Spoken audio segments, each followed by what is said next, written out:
మరి తదుపరి సింహరాశి.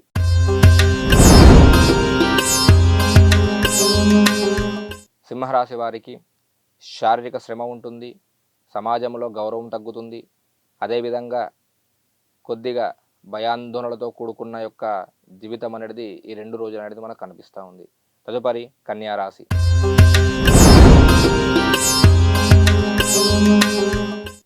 ఈ యొక్క కన్యా రాశి వారు శుభవార్త వింటారు, అన్నిట్లో కూడా లాభం ప్రకారంగానే ఉంది. అయినప్పటికీ కూడా కొద్దిపాటిగా అనవసరంగా ప్రయాణం చేసే అవకాశం అనేది వీరికి కనబడతా ఉంది. ధనలాభం ఉంటుంది, సకల కార్యముల యందు కూడా విజయం సాధిస్తారు, అనుకున్న విధంగా ముందుకు వెళ్తారు. తదుపరి తులారాశి.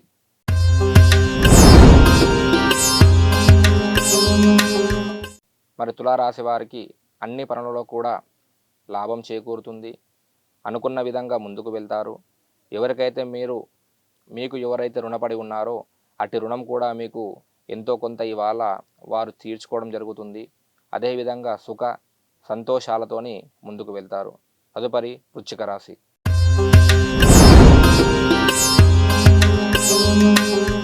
వృశ్చిక రాశి వారికి స్థాన చలనము, అదేవిధంగా వ్యర్థ సంచారము, శత్రువులు పెరుగుతారు, అనుకున్న పనులలో కొద్దిపాటి ఆటంకాలు రావడము అవన్నీ కూడా జరుగుతూ ఉంటాయి.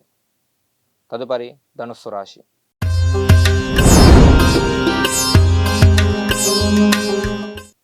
ధనుస్సు రాశి వారికి సంబంధం లేని విషయాలలో గొడవ పడడము, శత్రువులు పెరగడము, అనవసరంగా ధనము ఖర్చు పెట్టడము, నమ్మిన వారే మోసం చేయడము, బంధు మిత్రులతోని వైరం ఏర్పడే అవకాశాలు ఉన్నాయి.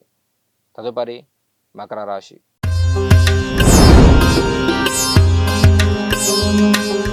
మకర రాశి వారికి అన్నిట్లో కూడా అభివృద్ధి, సమాజంలో గౌరవము, అనుకున్న పనులలో ముందుకు వెళ్ళడము, ధనలాభము, సకల కార్యముల యందు విజయము, అదేవిధంగా మానసికంగా చాలా సంతోషంగా ఉండడం జరుగుతుంది.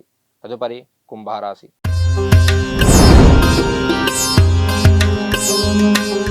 ఈ కుంభరాశి వారికి శత్రువుల వల్ల సమస్యలు, ఏదో ఒక శుభకార్యం చేయడం జరుగుతుంది, కొద్దిగా మనశ్శాంతి లోపించడము జరిగే అవకాశం అనేది కనబడుతూ ఉంది.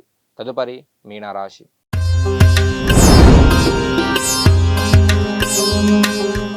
మరి మీనరాశి వారికి మనశ్శాంతి కోల్పోవడము, భయపడడము, ధన నష్టము, అకార వైరము, అనుకున్న విధంగా ముందుకు వెళ్ళకపోవడము, ఏ పని చేద్దామన్నా ఈ దినములు ఏదో ఒక ఆటంకం వచ్చి ముందర కూర్చోవడం అనేది జరుగుతూ ఉంటుంది.